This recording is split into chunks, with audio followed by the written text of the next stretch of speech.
Main যেটা ফার্স্টে যে থাকে তার নামটাকে বেশি যেভাবে মুখ্যমন্ত্রী মমতা বন্দ্যোপাধ্যায় এই দুয়ারে সরকার নিয়েছে তাদের ব্যাপক সাড়া।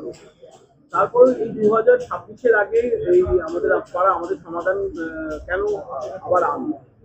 দেখুন কেন আনলো না, আজকে শুধু মানে আজকে আজকে আপনারা বলুন যে মমতা বন্দ্যোপাধ্যায়ের চিন্তা ভাবনার কথা বলুন, যেখানে আমরা দেখেছি যে বিগত সরকার, আমি জোর গলায় বলতে পারি এখানে অনেক বর্ষিয়ান মানুষরা আছেন, তাদের যদি জিজ্ঞেস করি যে বিগত দিনে আপনারা কি কি প্রকল্প সরকারের থেকে পেয়েছেন তারা বলতে পারবেন, কিন্তু জোর গলায় বলতে পারি যে আজকে একজন মেয়ের বাবা বা মেয়ের মা আজকে তারা রূপশ্রী প্রকল্প যেখানে 25,000 টাকা মেয়ের বিয়ে দিতে সাহায্য পায়, কন্যাশ্রী প্রকল্পে আজকে মেয়েরা উচ্চশিক্ষায় শিক্ষিত হচ্ছে, তারা সেখানে আজকে আর্থিক সাহায্য পাচ্ছে 25,000 টাকা।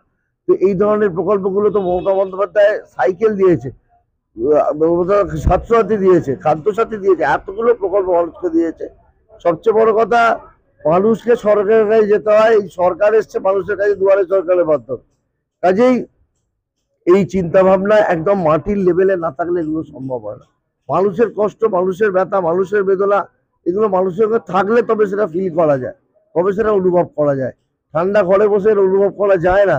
মমতা বন্দ্যোপাধ্যায় এমন একজন নেত্রী যিনি মানুষের সাথে তার মহামাটি মানুষ প্রতিনিধি হিসেবে কাজ করেন।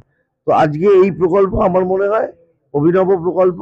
সারা বাংলায় 80,000 বুথ আছে, সেই 80,000 বুথ আজকে এখানে মানে মানুষ আর্থিক সহযোগিতা পাবে। এখানে ধরুন রাস্তাঘাটও হতে পারে, আইসিডিএস সেন্টার হতে পারে, পার্ক হতে পারে, বিভিন্ন প্রকল্প হতে পারে, তো স্কুলের রিনোভেশন করতে পারে, পুকুর পাড় বানাতে পারে, এগুলো পারে।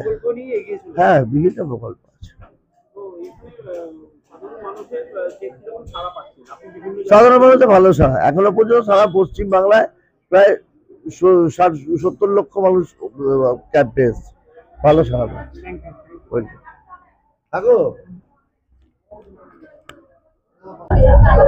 দাদা, আমাদের পাড়া আমাদের সমাধান, এখানে বহু মানুষকে দেখা গেল, বহু মানুষ সমাধান নিয়ে এসেছিল সমস্যা নিয়ে, কতজন মানুষের সমস্যার সমাধান? দেখুন, প্রত্যেকটা জায়গায় 3টে করে বুথ নিয়ে একটা করে ক্যাম্প হচ্ছে। এখানে আমাদের 20 নম্বর ওয়ার্ডের 199 এবং 200, আর 4 নম্বর ওয়ার্ডের 188 পার্টের এইখানে 3টে মিলিয়ে এই বুথটা হয়েছে। এখানে আমাদের 200 পার্টের প্রায় 85 জন মানুষ এসে রেজিস্ট্রেশন করিয়েছেন তাদের রাস্তাঘাট, আলো, জল এগুলোর দাবি দাবা নিয়ে। 199-এর প্রায় 75 জন রেজিস্ট্রেশন করিয়েছেন, তাদেরও এই রাস্তাঘাট, ড্রেন, পুকুর বাঁধানো আছে, লাইট আছে, দিনের সমস্যা আছে, রাস্তা কাঁচা একদম নতুন করার ব্যাপার আছে, সেই সবগুলো রয়েছে, এগুলো নিয়ে আবেদন জমা পড়েছে। রাস্তা কি বর্ষার জন্য মূলত ভেঙে যাচ্ছে কিংবা চারিদিকে জল জমছে? না, আমাদের ভৌগোলিক দিক থেকে আমাদের 20 নম্বর ওয়ার্ডটা সব থেকে নিচু, সেদিকে জলের সমস্যাটা বরাবরই আমাদের এগুলো আছে। যেমন 4, 10, 11 এই দিককার জলটাও 20-র উপর দিয়ে যায়, তাই বর্ষাকালে জলের ফোর্সটা আমাদের এখানে বেশি থাকে, কিছুটা জল জমে যায়। কিন্তু এমনি সব রাস্তাগুলো সবই প্রায় কাঁচা। আমাদের আয়তনে প্রায় আয়তনে আমাদের ভোটারের সংখ্যা প্রায় 10,000 এবং 17 থেকে 18,000 মানুষের বসবাস। এলাকাটা অনেক বড়, এই একটা বড় এলাকার জন্য আর কি রাস্তাঘাট এখনো পর্যন্ত সম্পূর্ণভাবে পাকা হয়নি। তো এবারে সুযোগ এসেছেন, মমতা বন্দ্যোপাধ্যায় যেটা করেছেন সাধারণ মানুষের কথা মাথায় রেখে একটা বুথে 10 লক্ষ টাকা করে উন্নয়নের টাকা ধার্য করেছে। আমাদের টোটাল 20 নম্বর ওয়ার্ডে 8টা বুথ, তাই 80 লাখ টাকা আমরা এই উন্নয়নের জন্য আমরা পাবো এই 20 নম্বর ওয়ার্ডে এলাকার মানুষের স্বার্থে। আজকে এই টাকাটা অনেকখানি টাকা, এই টাকাটা যখনই এই এলাকার উন্নয়নে কাজে লাগবে, এলাকাটা অটোমেটিক ডেভেলপ হবে, রাস্তাঘাট পাকা হয়ে যাবে, ড্রেন ঠিকঠাক হয়ে যাবে, পানীয় জল নিকাশিটা ভালোভাবে চলে যেতে পারবে, নিকাশি ব্যবস্থাটা। এবং সমস্ত বৈদ্যবাটী সমস্ত ওয়ার্ডের মধ্যে 20 নম্বর ওয়ার্ড হচ্ছে মডেল ওয়ার্ড। এটা আমি 2022-এ জেতার পর থেকেই আমি একটা নিজের মনে মনে একটা শপথ নিয়েছিলাম যে পিছিয়ে পড়া ওয়ার্ডটা আমি নামটা মুছতে চাই। তাতে যা দিনরাত যত পরিশ্রম করতে হয় করব, যেখানে যেতে হয়, যত নেতাকে যা বলতে হয়, এবং আমাদের যে বোর্ড মিটিং হয় সেইখানে গলা ফাটিয়ে বা অনেক সময় আবেদন করে লিখিতভাবে নানা জায়গায় থেকে আমি এনে এলাকাটাকে সাজানোর চেষ্টা করছি। আপনারা হয়তো জানেন অনেকেই এই আরএমসি থেকে অনেক টাকা আনতে পারেননি। আমি অলরেডি এবারে 80 লক্ষ টাকার উপরে এনেছি, তার আগে 30 লক্ষ টাকার উপরে একটা রাস্তা এনেছি, যার জন্য আমার অনেক এলাকাটা কিছুটা মেকআপ হয়েছে। পৌরসভায় সবসময় সহযোগিতা করেন আমাদের চেয়ারম্যান, সেরা চেয়ারম্যান এবারের বৈদ্যবাটি পৌরসভার পিন্টু মাহাতো মহাশয়, ওনাকে অনেক ধন্যবাদ জানাই। তার সাথে সাথে আমাদের প্রিয় বিধায়ক অরিন্দম গোয়েন মহাশয়কেও অনেক অনেক ধন্যবাদ জানাই। এই যে পাড়ার সমাধান ক্যাম্পের যে ব্যবস্থা করে দেওয়ার জন্য, সাধারণ মানুষ সরাসরি অভিযোগ জানাতে পারছে, মানুষ সরাসরি এসে জানতে পারছে। আমরা এই আবেদন রাখছি, এটা 90 দিনের মধ্যে হবে। এই যে আনন্দ, উচ্ছ্বাস, প্রেরণা, এগুলো মধ্যে থেকে আমাদের সব মিলিয়ে খুব ভালো লাগছে। আজকে এখানে কারা কারা উপস্থিত ছিল?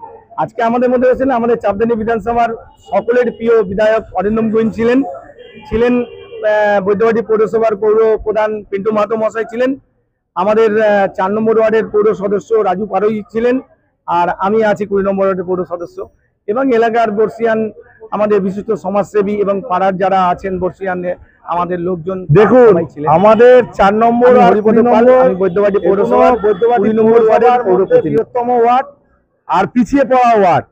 এখানে প্রচুর রাস্তা আছে, ড্রেন আছে, কাঁচা রাস্তা, ড্রেন আছে, প্রচুর মানুষ আসছে। মানুষের বাড়িতে গিয়ে আমরা বলে এসেছি যে আমাদের মাননীয় মুখ্যমন্ত্রী আমাদের পাড়া আমাদের সমাধান যে প্রকল্পটি করেছেন, তো আপনাদের ক্যাম্পে গিয়ে আপনাদের যে সমস্যা আছে সেই সমস্যার কথা ক্যাম্পে গিয়ে আপনারা জানান, দরখাস্ত লিখুন, লিখে ক্যাম্পে জমা দিন।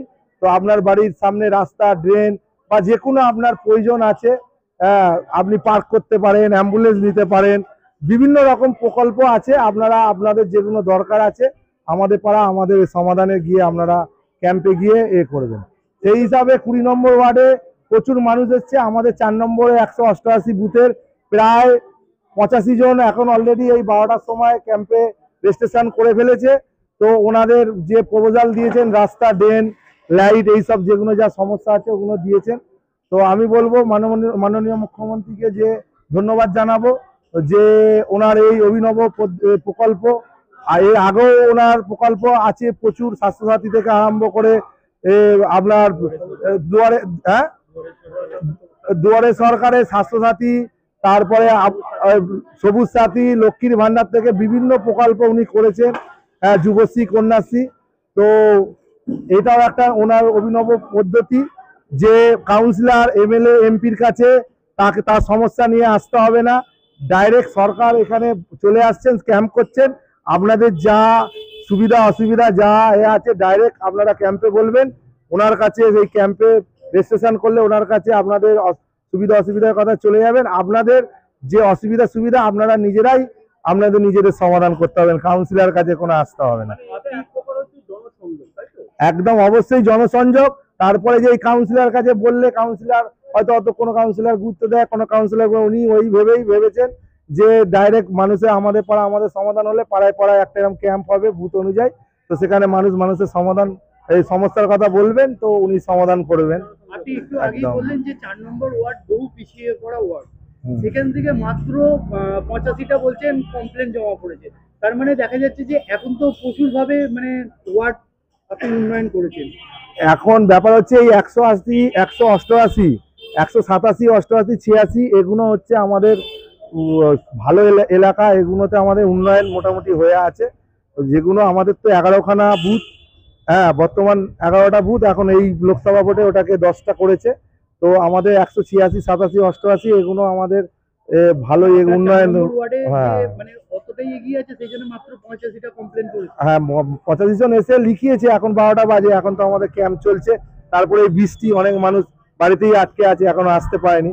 এর আগে আমাদের যে ক্যাম্প হয়েছিল 220 জন, 15 জন করে 200 প্লাস 3টে বুথে আমাদের 600 জন নাম আর কি রেজিস্ট্রেশন করেছিল। আর এখানে হচ্ছে যে আমাদের আমাদের সমাজে যেখানে মানুষের অসুবিধা আছে আছে সেইগুলোই মানুষ এসে জানাচ্ছে। যাদের কোনো অসুবিধা নেই তারা তো